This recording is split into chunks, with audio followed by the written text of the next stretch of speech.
today is Not Everything That Can Be Measured Matters. This is project number 5 from the Interpretive Reading Manual. Stacy Domowski is a lover of words. She wrote her first poem in the 5th grade, wrote her first book in middle school, and wrote her first play in high school. None of it was published, but that didn't matter. The point is, she got it down on paper, thus launching a beautiful friendship with the written word that survives today. Stacy is also an avid reader and enjoys other people's words even more than her own.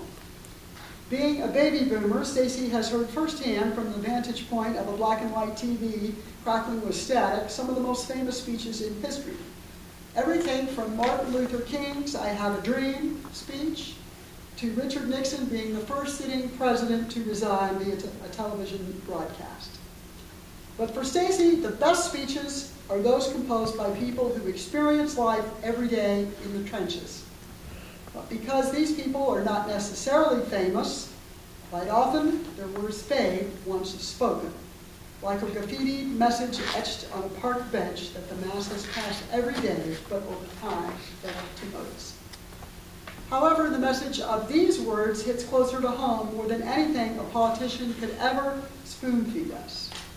And although we don't realize it, these common man orations subconsciously weave their way into the fabric of our souls, helping us figure out who we really are and what we value. To illustrate, Stacy is presenting the 5th project from the Interpretive Reading Manual, the oratorical speech. In this speech, Stacy gives someone else's speech, usually that of a famous person, but today she's chosen to give Michael Nagel's teacher disclosure speech. Mr. Nagel is an AP Lit teacher at Park City High School, and it is his job to prepare his students for the AP Lit tests in May. However, Mr. Nagel believes his objective goes much deeper than that, and he makes his goals abundantly clear in a speech to his students entitled, Not Everything That Can Be Measured Matters. Stacy's objectives for this project are to interpret and present someone else's speech, to make sure the speech has these elements: a beginning that gets the audience's attention and defines a need, a middle that addresses that need, and an end that recommends action. Her speech time is 8 to 10 minutes. Please welcome Stacy.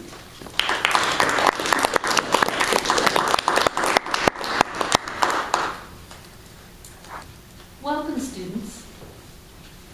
I'm honored to be your teacher this year. I want to consider our purpose for being in this class. The obvious answer is to prepare for the AP Lit test on May 4th. However, let us no longer make the classic mistake of conflating achievement with learning. And let's promise each other not to allow the real and present pressures to be achievers distract us from being authentic learners. An insidiously self-destructive trend in education today is to value those courses that foster marketable skills. A trend that has been codified in the phrase college and career readiness and institutionalized in the Common Core state standards. This trend was born of both politics and pragmatics. Politically, taxpayers want to see demonstrable benefits efficiently resulting from their contributions. And therefore, pragmatically, we value only that which can be measured.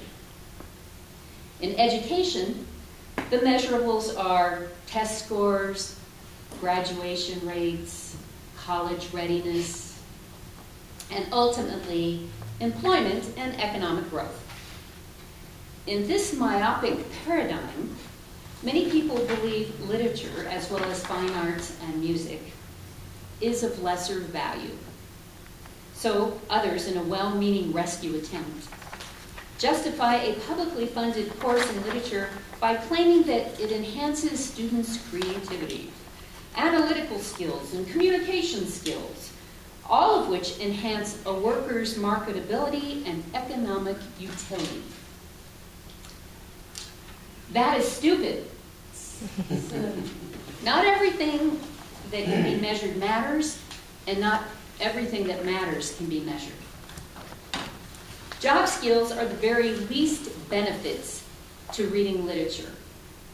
En bref, literature enlarges the humanity within us. And although that may be of abstract and immeasurable value, it's not stupid. No matter your future academic and professional endeavors, every single one of you will live out your days as a, wait for it, a human. You will live in communities of other humans. You will engage in relationships with humans.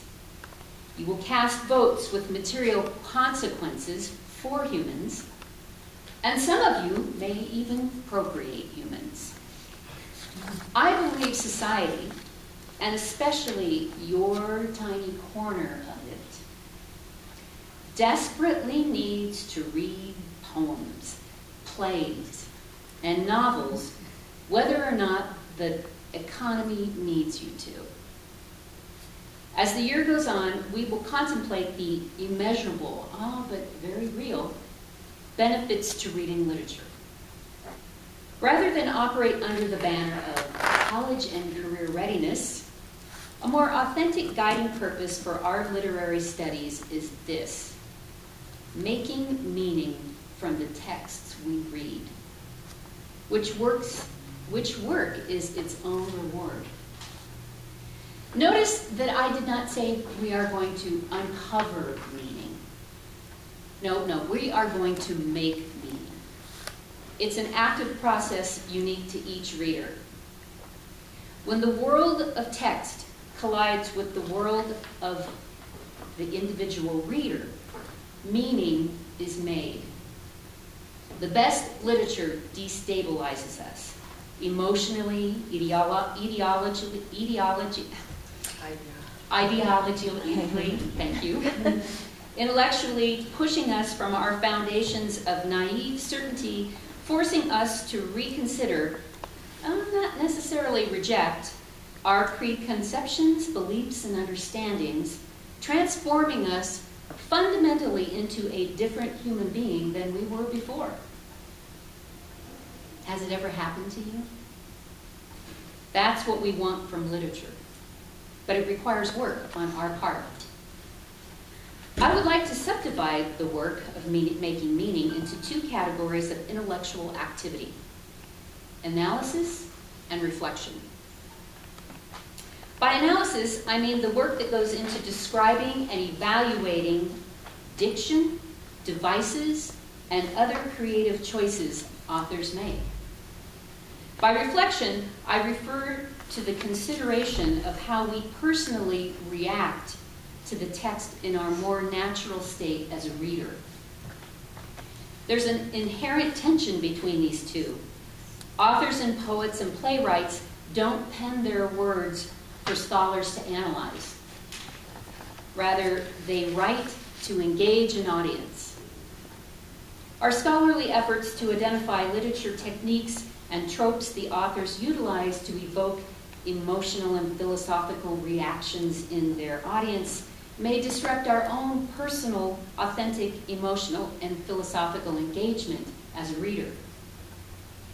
In a sense, literary analysis can be like explaining a joke. It tends to ruin the joke.